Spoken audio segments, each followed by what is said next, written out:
मेरे बच्चों, the great मेरे बच्चों, मेंस्ट्रुएशन जो चैप्टर है वो 10 मार्क्स का है। समझ रहे?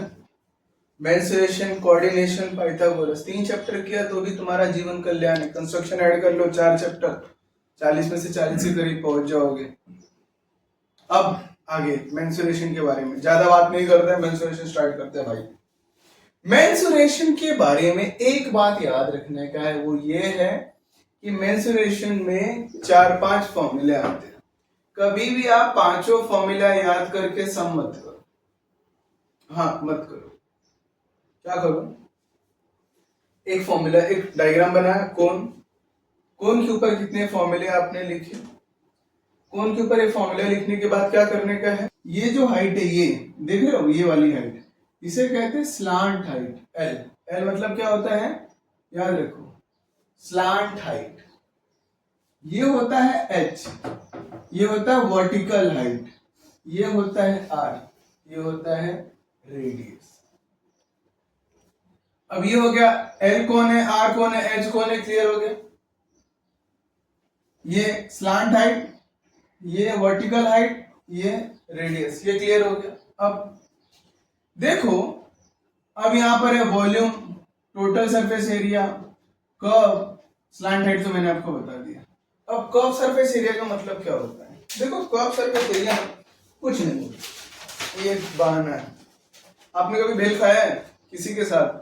और मत बताओ राज, पूछा थोड़े ना यार।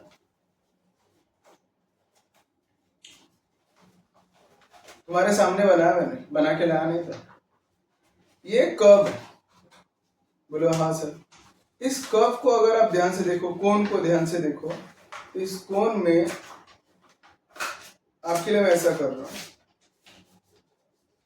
ये कौन है, इस कोन में इसे कहते हैं स्लांट हाइट। ठीक है सर। एक इंपॉर्टेंट बात आप लोग याद रखना, अब इस कोन में इस एरिया को कहते हैं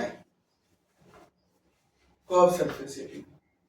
टच करो, हाँ, मुट्ठी में जो पकड़ लिया ना, उसे कहते हैं कर्व सरफेस एरिया। समझा? ये क्या था, स्लांट हाइट, इसे क्या कहते हैं, कर्व सरफेस एरिया।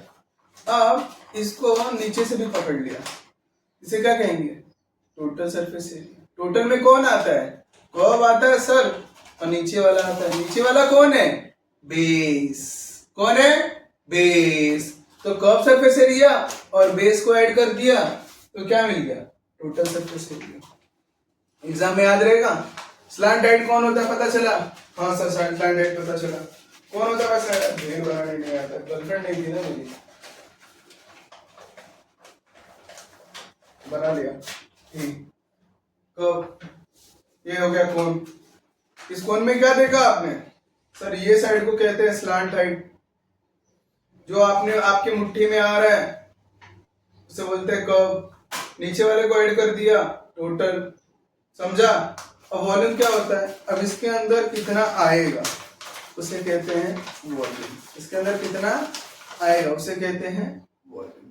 समझ में आता है बात? Very good. सुनो, अगर आपको, ये हो गया स्टैंडर्ड फॉर्मूला है, आपको 90% चांस है, 90% चांस है मेरे बच्चों, 1 मार्क्स और 2 मार्क्स।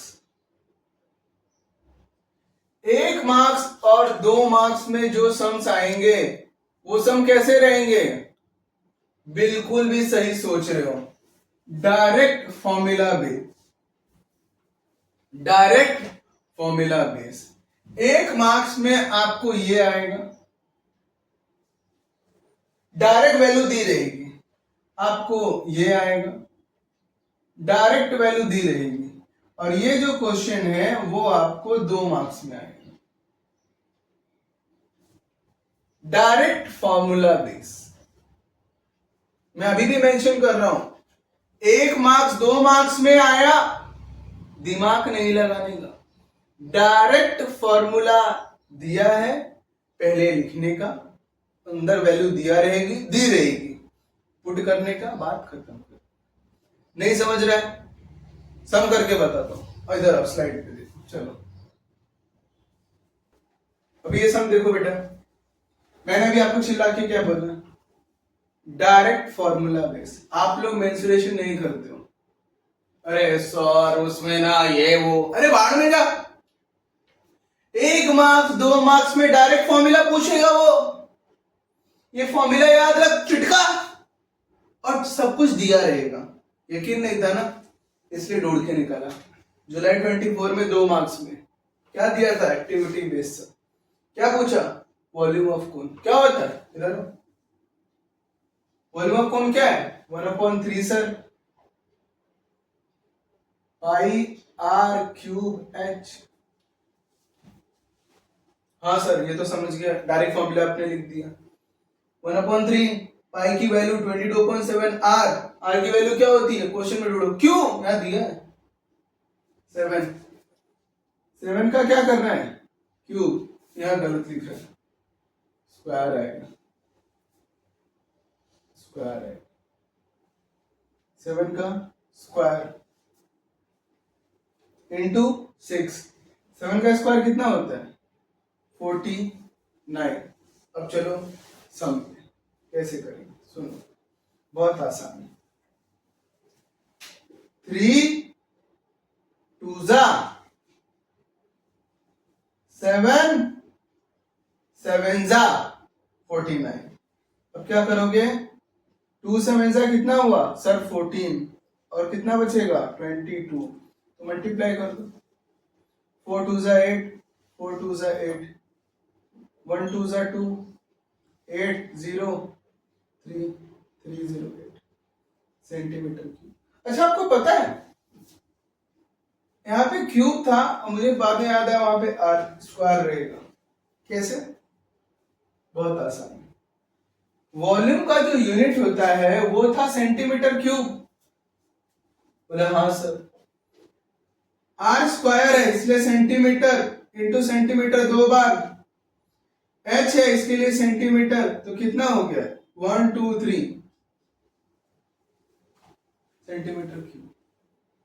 अगर वहां पे 3 लिख देता मैं, आर की जगह 3 था, तो मुझे कितना सेंटीमीटर देना पड़ता, 3 सेंटीमीटर आर के लिए और 1 एच के लिए, तो ये 4 हो जाता। तो आंसर कितना था, क्यूब। इसके लिए मुझे याद आया कि कितना रहेगा, स्क्वायर। समझ में आया क्या, याद रखना हमेशा। एक बार फिर से बताता हूँ एग्जाम में याद रखने का तरीका। जैसे कि एरिया है, तो एरिया का यूनिट हमेशा स्क्वायर होता है, लेकिन वॉल्यूम का यूनिट हमेशा क्यूब होता है। कैसे, ये एच है, एच को किस में मेजर करते हैं, देखो सर सेंटीमीटर में। आर को किस में मेजर करते हैं सर, सेंटीमीटर में। तो इसको स्क्वायर करो, यहां स्क्वायर है, तो ये क्या हुआ 2 और ये कितना है 1, 2 + 1 3, तो यूनिट कितना हो गया 3। तो वॉल्यूम का यूनिट हमेशा कितना आता है 3 आता है। लेकिन अगर आपने यहां पर 3 कर दिया तो ये कितना हो जाता 4, और यहां पे था कितना 3, इसका मतलब ये नंबर जरूर कुछ न कुछ गड़बड़ था। ठीक है चलो आगे बात करते हैं। नेक्स्ट मेरे बच्चों, दूसरा, इसके ऊपर सिर्फ 2 मार्क्स में एक ही सम आया था, ज्यादा क्वेश्चन इसमें 2 मार्क्स में नहीं पूछते हैं। किसमें, कोन पर, क्योंकि कोन के जितने भी फॉर्मूला है सब कॉम्प्लिकेटेड है। यही मैं आपसे बताना चाहता हूँ कि कोन को आपको 1 2 मार्क्स, 1 मार्क्स और 2 मार्क्स में पूछ सकते हैं, लेकिन बहुत ही एक्टिविटी बेस्ड में उन्होंने पूछा था। आपको कभी भी ये सब फॉर्मूले नहीं पूछेंगे एक या नॉर्मल क्वेश्चंस में, ये सब बड़े बड़े क्वेश्चंस के लिए रखे। अब हम लोग एक सिंपल क्वेश्चन करते हैं, वॉल्यूम ऑफ कोन। बोलो सर ये तो 1 मार्क्स में ही आएगा। अब बात करते हैं वॉल्यूम ऑफ क्यूब की। देखो मैं भी कोन और क्यूब में कंफ्यूज हो रहा हूँ, वहां पे कोन लिखा है, यहाँ पे क्यूब लिखा है, आपके लिए इतना कर रहा हूँ। आगे, if the side of a cube कितना है भाई 5 सेंटीमीटर, वॉल्यूम पता करो। तो वॉल्यूम का फॉर्मूला क्या होता है, volume is equal to l cube. L कितना है 5, 5 क्यूब।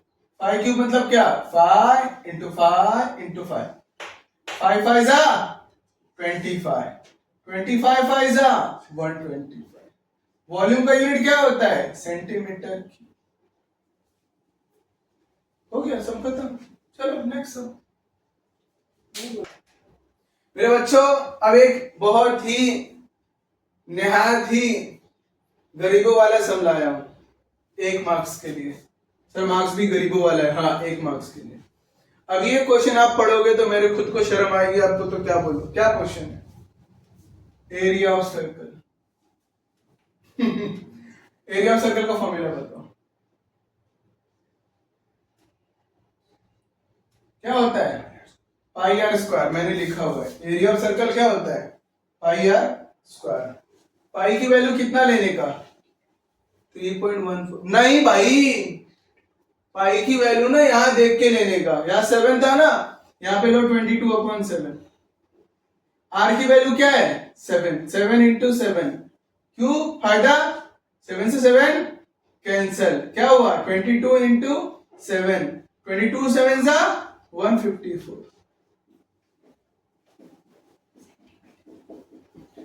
ये क्या है? एरिया। तो क्या लिखना पड़ेगा? यूनिट लिख दिया करो, मार्क्स कटता है। नेक्स्ट सम देखो मेरे बच्चों, ये क्वेश्चन देखो। In right circular cone. Sir अच्छा ये क्या है? अरे भाई ये बेवकूफ बनाया है।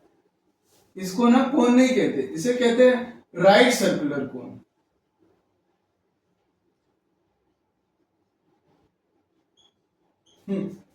नाम है उसका। एक परपेंडिकुलर हाइट, ये जो h है ना, h ये होता है परपेंडिकुलर हाइट। देख रहे हो इंग्लिश में कैसा बेवकूफ बना रहा है। It's 12 centimetre. मतलब h कितना दिया है? एक राइट सर्कुलर कोन बनाया, एक कोन ऐसा जूम ऐसा बना लिया। h कितना दिया है? 12 एंड रेडियस इज 5। ये कौन हो गया? Radius. Find the slant height. मतलब आपको क्या पता करना है? l। क्या फॉर्मूला है स्लांट हाइट का? l is equal to under root h square plus r square. h कितना दिया है? 12। r कितना दिया है? 5। 12 का 144, 5 का 25। 144 प्लस 25 कितना होगा? 169। कितना होगा? 169। 169 का स्क्वायर रूट बाहर निकालोगे ना, 13। आंसर कितना आया? 13। 1 मार्क्स मिल गया। एग्जाम में आप कंफ्यूज हो जाओगे, पता है क्यों? बोलोगे सर क्या दिया? अरे भाई ये इंग्लिश लिखा है, इसकी कोई वैल्यू नहीं है। चलो नेक्स्ट हम करते हैं बच्चों। ग्रेट मेरे लेजेंडरी बच्चों, अगर आप इस सम को देखें तो ये 2 मार्क्स का सम है और आपको लगेगा इसमें क्या क्या कॉन्सेप्ट लगाना है, पर सच तो ये है कि इसमें कोई भी कॉन्सेप्ट लगाने की जरूरत नहीं है। क्यों? क्योंकि एक्टिविटी सम है। अब आप सबसे पहले देखो, अब इधर आ जाओ। अब ये क्वेश्चन है, मैंने कल आपको सिखाया था एरिया ऑफ सर्कल कैसे निकालते हैं। हाँ सर बताया था। क्या आपको यहाँ पे दिया एरिया ऑफ सर्कल? यहाँ क्या लिखा है? फॉर्मूला। क्या फॉर्मूला था एरिया ऑफ सर्कल का? Formula sir pi are square. Pi are square लिखा, वेरी गुड। अब दूसरी चीज और इंपॉर्टेंट, सर आपने पहले ये बॉक्स क्यों फिल कर दिया? भाई जो आता वो कर देने का। दूसरा, क्या 196 से 154 माइनस कर सकते हो? सर 6 में से 4 गया 2, 9 में से 5 गया 4, 1 में से 1 0, 42। Very good. अब सर यहाँ पे आ जाओ। अब यहाँ पे क्या होगा? छोड़ो, 14 का स्क्वायर पता है? हाँ सर, क्या होता है? Area of square. Area of square कितना दिया? 196। मतलब 14 का स्क्वायर कितना रहेगा? 196। हाँ सर ये हो गया area of square. Area of square में ये 14 दिया है, मतलब ये है। ये क्या है? सर ये तो साइड है, तो क्या हो जाएगा फॉर्मूला? Side square. साइड रहेगा। सारी डेटा यहीं से लेके फेच कर दी, समझा?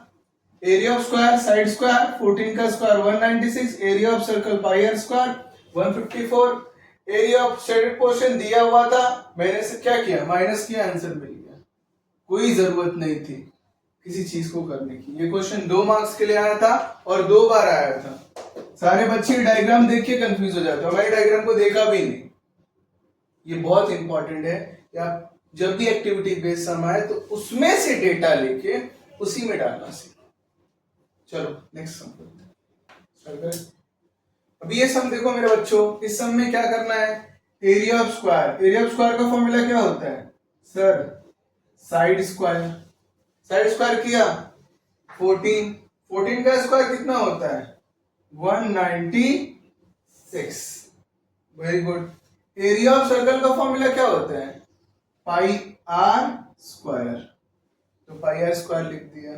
अब क्या बचा यहाँ पे 196 माइनस 54 कितना हुआ 40। थैंक यू मेरे बच्चों। अभी हम लोग जो आगे का टॉपिक करेंगे वो टॉपिक इन दोनों चीजों पे बेस रहेगा, एक एरिया ऑफ सेक्टर और एक length of arc. Area of sector का मतलब क्या होता है, अगर आपके पास पिज्जा है, अब पिज्जा का एक बाइट आपने उठाया, एक बाइट वो खाने वाला बाइट नहीं, उसके ऊपर रहता है ना फॉर्क से ऐसा पिज्जा रहता है, तो देखो पिज्जा वाला ऐसा कट करता है, ऐसा कट करता है, ऐसा कट करता है, ऐसा कट करता है। तो ये एक टुकड़ा आप उठाते हो पिज्जा का खाने के लिए, देखो उठा लिया मैंने खाने के लिए, ये टुकड़ा उठाते हो ना, इस टुकड़े को कहते हैं सेक्टर। क्या कहते हैं सेक्टर। तो यहां पर मैंने इस पूरे पिज्जे में से कितना टुकड़ा उठाया, ये पूरा टुकड़ा।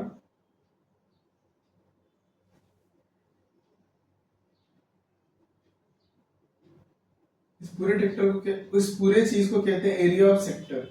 Theta upon 360 pi are square.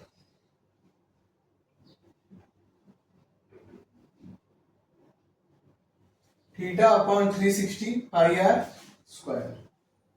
अब length of arc, length of arc क्या होता है, वो जो पिज्जा का बाहर का पार्ट होता है ना, ये वाला पार्ट, मोटा मोटा पार्ट, उसे कहते हैं लेंथ ऑफ आर्क। तो लेंथ ऑफ आर्क का फॉर्मूला क्या है, theta upon 360 2 pi r. Sir ये pi are square 2 pi r कैसे आ रहा है वो बता सकते हो। देखो ये क्या है, पूरा सर्कल का एरिया में जा रहा है, एरिया, एरिया ऑफ सर्कल क्या होता है पाई आर स्क्वायर, लेकिन कुछ ही एंगल है इसके लिए थीटा अपॉन 360। यहां पे आ जाओ, लेंथ ऑफ आर्क ये क्या है सर्कमफ्रेंस, सर्कमफ्रेंस का फॉर्मूला क्या होता है 2 पाई आर, पर कुछ ही पार्ट है इसके लिए थीटा अपॉन 360। तो याद रखने का तरीका एरिया है इसलिए पाई आर स्क्वायर, एरिया नहीं है तो 2 पाई आर। समझ में आता है। चलो अब आगे का पार्ट करते हैं। एक कॉन्सेप्ट है जिसे आप हमेशा याद रखना। क्या सर, क्या कॉन्सेप्ट है, बहुत आसान कॉन्सेप्ट है कि area of sector is equal to length of arc into radius upon 2। ये एक फॉर्मूला होता है। क्या होता है, area of sector is equal to length of arc radius upon 2। इस फॉर्मूले की मदद से आप क्या कर सकते हो, सम सॉल्व कर सकते हो। सर ये कैसे आया, बहुत आसान।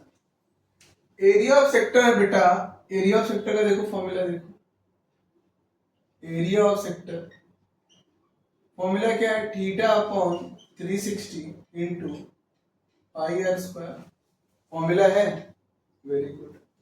अगर इस आर को स्क्वायर को आप आर इंटू आर करो तो कोई तकलीफ होगा सर, नहीं होगा। अच्छा यहां पर 2 दिया तो यहां पर भी 2 देना पड़ेगा, ऊपर नीचे मल्टीप्लाई एंड डिवाइड बाय 2। बोलो हाँ सर। आपको नहीं लगता कि ये पूरा लेंथ ऑफ आर का फॉर्मूला बन गया। ये आर यहां था और ये 2 आपने डाल दिया, तो इस तरह ये फॉर्मूला जनरेट हुआ है। ऐसे नहीं समझेगा, इसके ऊपर 1-2 क्वेश्चन करते तो समझेगा। क्वेश्चन नंबर 1, ये सम देखो आप बच्चों, बहुत आसान है। क्या लिखा है, if radius of circle, if radius of circle is 4 centimetre, length of an arc, ये वर्ड याद रखना, लेंथ ऑफ एन आर्क, पता क्या करना है, एरिया ऑफ सेक्टर। तो आपको नहीं लगता ये फॉर्मूला लगेगा, 3 चीजें ढूंढनी है, रेडियस दिया है, लेंथ दिया है, क्या ढूंढना है? सेक्टर। तो क्या फॉर्मूला हो गया? Area of sector is equal to length of arc into radius upon 2। अब मुझे बताइए लेंथ ऑफ आर्क कितना दिया है? लेंथ ऑफ आर्क कितना दिया है? 10। रेडियस कितना दिया है? रेडियस दिया है 4। देखो रेडियस कितना दिया है? 4 अपॉन 2। 2 से कटा तो 2 2 जा, और 2 को 10 से मल्टीप्लाई किया तो 20। समझा? कितना इजी था। चलो एक और सम करते हैं मेरे बच्चों। देखो आपके लिए एक सम है, कितना आसान है। रेडियस ऑफ सेक्टर, तो आप वर्ड से कंफ्यूज मत होना। सेक्टर से क्या लिखा है? रेडियस कितना है? 3.5। लेंथ ऑफ आर्क कितना है? 2.2। पता क्या करना है? Area of sector. ये फॉर्मूला डायरेक्ट क्या हो जाएगा? Area of sector is equal to length of arc into radius upon 2। तो लेंथ ऑफ आर्क दिया है क्या? लेंथ ऑफ आर्क 2.2, रेडियस 3.5 है अपॉन 2। 2 से कट करो 1.1, क्या हो जाएगा? 1.1 इंटू 3.5, मल्टीप्लाई यहाँ कर लो। 3.5 इंटू 1.1 बाद में देखेंगे। 5 3 5 3 5 5 प्लस 3 8 3। कितने पॉइंट पे डॉट है? यहाँ पर भी एक है, यहाँ पर भी एक है। 2 पॉइंट पे डॉट है, एक पॉइंट यहाँ एक पॉइंट यहाँ, तो 2 हो गया। 2 पॉइंट पे डॉट मार दो, आंसर कितना हो गया? 3.85। समझा? Very good. चलो नया सम पे देखते हैं। अब मेरे बच्चों ये क्वेश्चन 3 मार्क्स का है। अगर आप 3 मार्क्स का क्वेश्चन देखोगे तो आप काफी घबरा सकते हो। बहुत ही वाहियात किस्म की बॉक्सेस दी हुई हैं और एक्चुअली में बहुत ही इजी है। कैसे? सबसे पहले आपको देखो पता क्या करना है। आपको पता करना है रेडियस। आपको लेंथ ऑफ आर्क दिया है, आपको सर्कल का डिग्री भी दिया है। तो अगर आपको आर्क दिया है मतलब ये फॉर्मूला देखो ना, लेंथ देखो, measure the arc of a circle is 36 and length is इतना। लेंथ, आर्क की लेंथ, तो लेंथ ऑफ द आर्क दिया है, ये फॉर्मूला लगी। तो क्या आएगा? थीटा अपॉन 360 2 पाई। समझा? अगर आपको याद नहीं है तो आप नीचे से डेटा उठा सकते हो। क्यों? ये 2 22 अपॉन 7 को क्या मतलब होता है? पाई, और ये आर है, तो यहां से भी आप देख सकते। लेंथ ऑफ आर्क दिया था कितना? 176। देखो ऊपर भी लिखा हुआ है 176, और नहीं तो देखो नीचे भी दिया 176। Very good. यहाँ पे बोला है 1, अगर यहाँ पे 1 आया मतलब इस 36 1 हो गया रहेगा, और ये भी कैंसिल हुआ रहेगा, तो यहाँ पे कितना आ जाएगा? 10। 36 10 जा 360। Very good. इधर आ जाओ। अगर ये 10 नीचे है, अगर ये 10 नीचे है तो वहां जाएगा, हाँ या ना? लेकिन उससे पहले ये 7 इस 10 से मल्टीप्लाई होगा, तो 7 10 जा 70। 70 नीचे है डिनोमिनेटर में, यहां जाएगा न्यूमरेटर में, तो यहां आएगा 70। देखो यहां 70 था ना। अब 44 है, अब क्या कर सकते हो आप?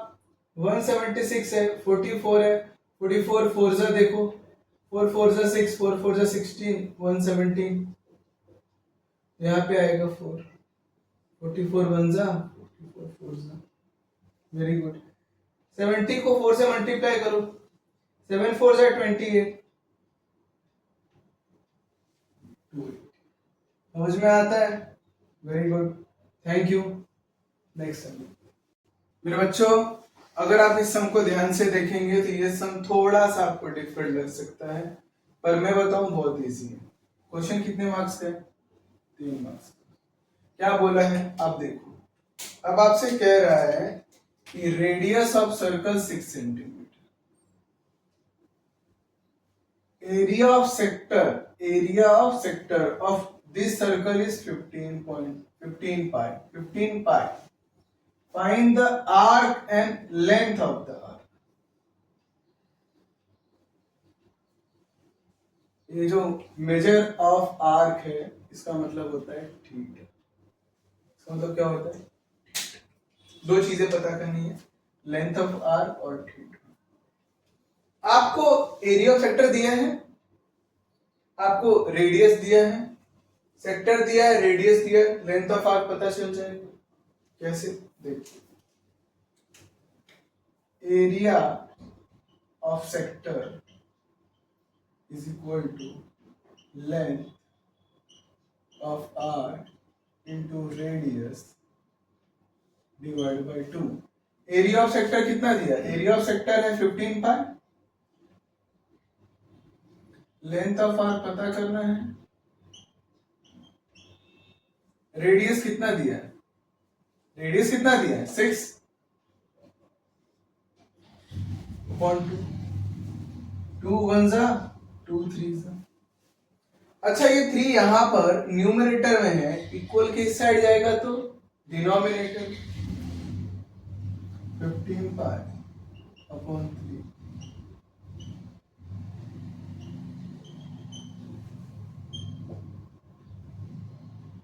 Five pi is equal to length of arc.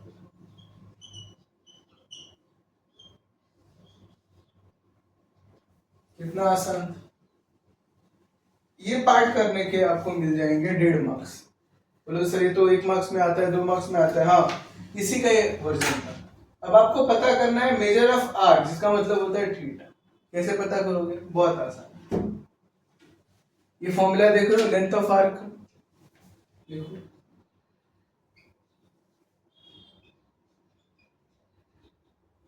Theta upon 360 into 2 पाई है. लेंथ ऑफ आर्क कितना आया? 5 पाई.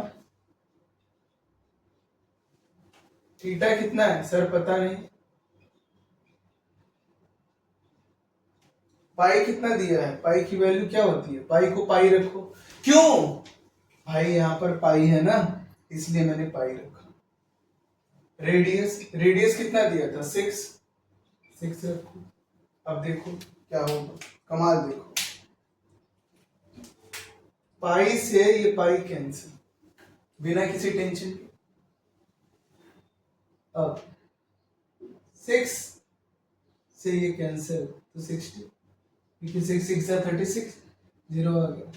2 से ये कैंसिल, कितना आ गया? 30 नीचे से यहाँ जाएगा. 5 into 30 is equal to theta. तो थीटा इज इक्वल टू, इतना इजी है. Thank you. अब हम लोग करने जा रहे हैं फ्रस्ट्रम. देखो, जो फ्रस्ट्रम होता है वो एक बाल्टी होती है. बाल्टी देखा आपने? ऊपर से बड़ी रहती है, नीचे से छोटी रहती है. तो बाल्टी बड़ी है छोटी, वो होती है उसकी हाइट h. बड़ी बाल्टी, छोटी बाल्टी. ऊपर का साइज बड़ा होता है, उसको लिए कहते हैं उसको R1. नीचे के साइज को कहते हैं R2. और ये जो ऐसे रहती है ना, इसे कहते हैं L. मतलब स्लांट हाइट. क्या कहते हैं? Slant height. इसके ऊपर फॉर्मूला भी है, 2-3 फॉर्मूले मैंने लिखे हैं. है ना? हम फॉर्मूले का यूज करेंगे तो आपको ज्यादा अच्छे से समझेगा कि फॉर्मूला क्या है, कैसा है. चलो एक सम करके देखते फिर. अभी आप इस सम को ध्यान से देखो. इस सम में क्या पता करना है? इस सम में पता करना है कर्व सरफेस एरिया. किसका पता करना है? फर्स्ट मतलब ये इस तरह बाल्टी का पता करना. तो बाल्टी में सबसे पहले बाल्टी बनाओ.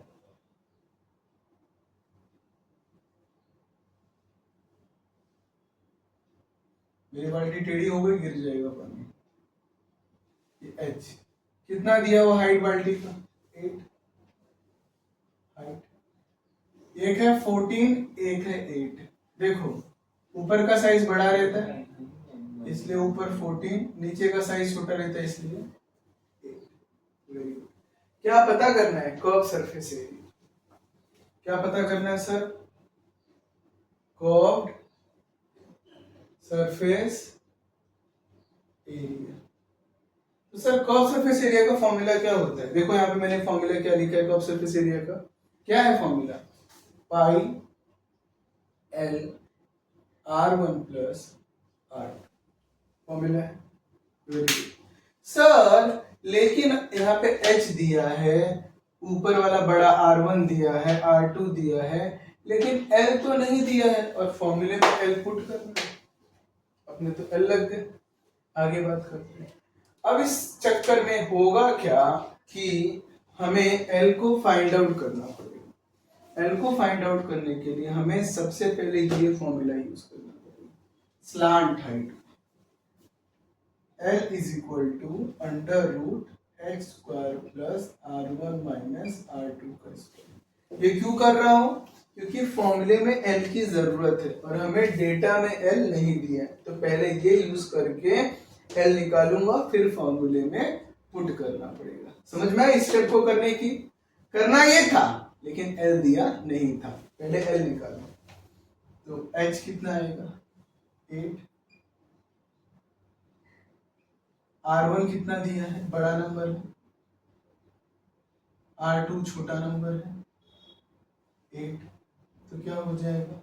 8 का स्क्वायर 64, नहीं करो 8 रहने दो, प्लस 14 माइनस 8 कितना होता है? 6। अब 8 का स्क्वायर कितना हो गया? 64। 6 का स्क्वायर 36, अंडर रूट कितना हो जाएगा? 36 प्लस 64 100, स्क्वायर रूट निकालो कितना आएगा? 10। तो आपका L कितना आ गया? 10। ये L कहाँ लिखोगे? यहाँ पर। पाई की वैल्यू कितनी है? 3.14 दिया हुआ है, नहीं तो मैं 22.7 लेता। L कितना निकाला आपने? 10। R1 कितना है आपका? 14। R2 कितना है आपका?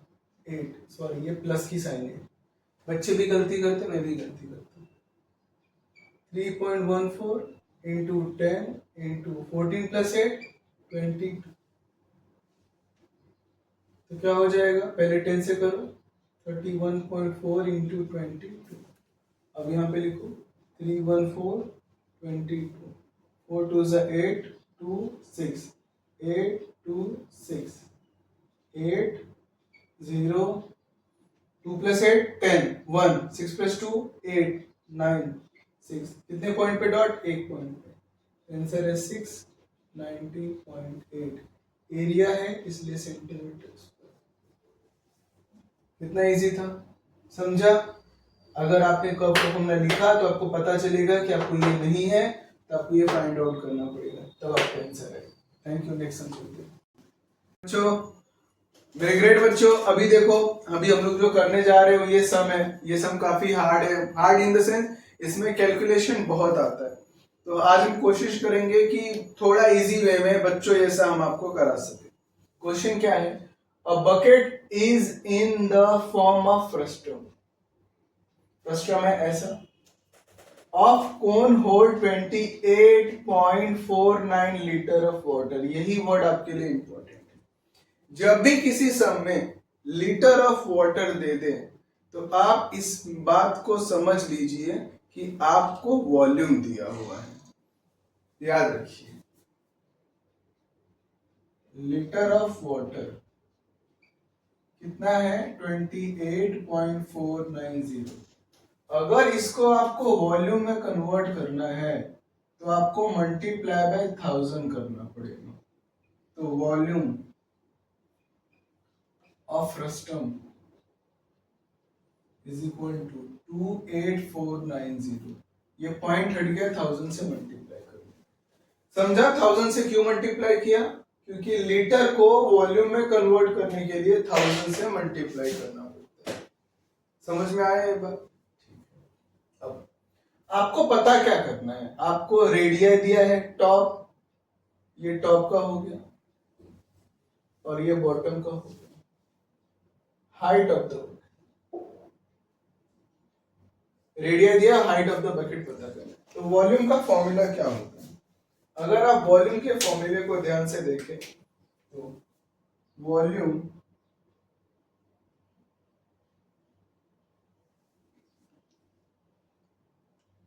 1/3 पाई r1 square plus r2 square plus r1 into r। Volume कितना दिया है 28490 इज इक्वल टू 1/3 पाई की वैल्यू कितनी है 22/7 इंटू एच है यहाँ पे कितना बोल गया एच। r1 कितना है 28 का स्क्वायर प्लस r1 r2 21 का स्क्वायर प्लस r1 कितना दिया था आपका 28 into 21 h as it is है। समझ में आया? वैल्यू पुट डाउन कर दिया। आगे अब अगर आप 28490 को क्या करेंगे आप ऐसा रहने तो 22 का 22 7 3 जा 21 इंटू ब्रैकेट 28 का स्क्वायर कितना होता है करके देखो यहाँ पे 8 8 जा 64 8 2 जा 16 16 प्लस ये 2 2 8 जा 16 2 2 जा 4 4 1 5 784 तो 784 प्लस 21 का स्क्वायर 441 प्लस अब क्या करोगे 28 मल्टीप्लाई बाय 21 तो 2 8 जा 16 5 तो कितना हो जाएगा 588 588। अब क्या करोगे ऐड करो एच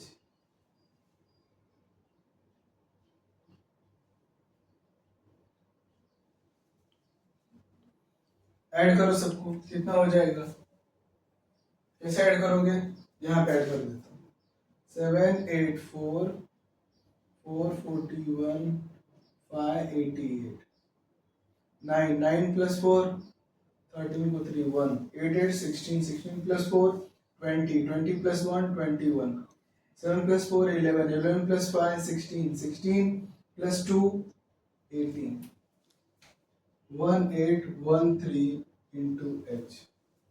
तो जब बारी आएगी एच फाइंड आउट करने की तो एच इज इक्वल टू 28490 ये जो 21 नीचे ऊपर जाएगा 21 अपॉन जो 22 है वो नीचे आएगा 22 इंटू 1813 सारे नीचे आ गए वैल्यू। अब यहां से सम थोड़ा सा हार्ड होता है और उसे समझना है आप। हम 22 से इस नंबर को डिवाइड करना चाहते हैं इसलिए हम क्या करते हैं यहाँ पर 22 लिखते हैं और यहाँ लिखते हैं 28490 1 जा 22 यहाँ पे कितना आएगा 8 में से 2 गया 6 ये कैंसिल। अब क्या आएगा 4 22 3 जा नहीं कर सकता क्यों 22 3 जा कितना हो जाएगा 22 3 जा हो जाएगा 66 इसलिए 22 2 जा कितना होगा 44 आंसर आएगा 20। अब यहाँ पे 20 है और यहाँ पे अभी क्या लिखा हुआ है 9 तो यहाँ पर आ सकता है आपका 9 कौन उतरा 9। अब कितनी बार जाएगा देखते हैं 22 को मल्टीप्लाई करो 9 में 9 9 2 जा 18 9 2 जा 18 18 1 19 198 कितना हो जाएगा ये टर्म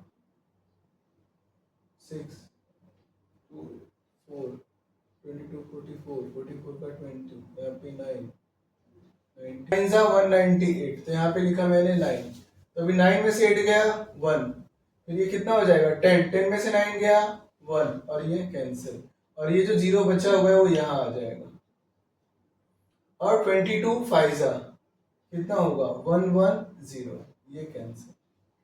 तो ये कितना आ गया 22 से इस नंबर को हमने डिवाइड कितना आ गया 1295। अब h is equal to 1295 into 21 upon 1813 अब यहाँ पे ध्यान देने की बात है, बहुत ही हार्ड है। सबसे पहले आप ना इसको इस नंबर से मल्टीप्लाई करो। तो कैसे मल्टीप्लाई करोगे? 1295 मल्टीप्लाई बाय 21। तो 1295 एज इट इज आएगा, 1 की वजह से, 2 की वजह से, 2 5 10 रिमेनिंग 1, 2 9 18, 18 प्लस 1 19 रिमेनिंग 1, 2 2 4, 4 1 5, 2 1 2, 5 9 प्लस 2 11 को 1, 5 प्लस 6 7 2। कितना आ गया? h is equal to 27195 upon 1813। अब क्या करोगे? इसको डिवाइड करोगे। अब ये डिवीजन बहुत ही ध्यान से करना, क्योंकि यही आपका फाइनल आंसर है। 27195 1813। तो सबसे पहले 1 टाइम जाएगा, तो कितना हो जाएगा? 1813।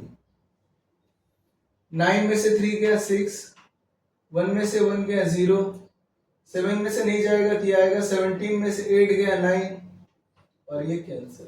तो 906, और यहाँ पे कौन आएगा? 5। अब इसको 5 टाइम लेके जाओ। किसको? इस टर्म को 5 टाइम। मैंने क्यों सोचा कि यहाँ पे 5 है ना, तो 3 5 15, 5 3 यहाँ पे मल्टीप्लाई करता हूँ, 1813 को 5 से मल्टीप्लाई करता हूँ। 5 3 15, 5 1 5 3 15 रिमेनिंग 1, 5 1 5 प्लस 1 6, 5 8 40 को 0 रिमेनिंग 4, 5 1 5, 5 प्लस 4 9, 9065। तो h की वैल्यू कितनी आ गई? 15। ये हो गया आपका हाइट ऑफ बकेट। ये पूरा सम था। देखो ये जो कैलकुलेशन मैंने किया है, मैं इतना तो बुढ़ा हो चुका हूं कि मैं आपको ये पूरा करके दे सकता हूं अपने ब्रेन में, लेकिन मैंने आपके लिए, सिर्फ आप लोगों के लिए बच्चे ऐसा किया, इसलिए आप इसे कीजिए। अपने दिमाग पे भरोसा मत रखिए, प्लीज पेन पे भरोसा रखिए, ये आपको बहुत हेल्प करेगा। समझा? चलिए और सम करते हैं। की चैप्टर में हमने काफी अच्छे सम्स किए हैं। नेक्स्ट लेक्चर में हम इसके और थोड़े और हार्ड सम करेंगे। मैं इस बात को एक्सेप्ट करता हूँ कि कैलकुलेशन में बहुत ज्यादा प्रॉब्लम आती है, लेकिन अगर आप यहाँ तक भी कर पाए तो आपके आधे मार्क्स ही कैलकुलेशन में जाएंगे। नेक्स्ट टाइम प्लीज ध्यान रखना। Thank you.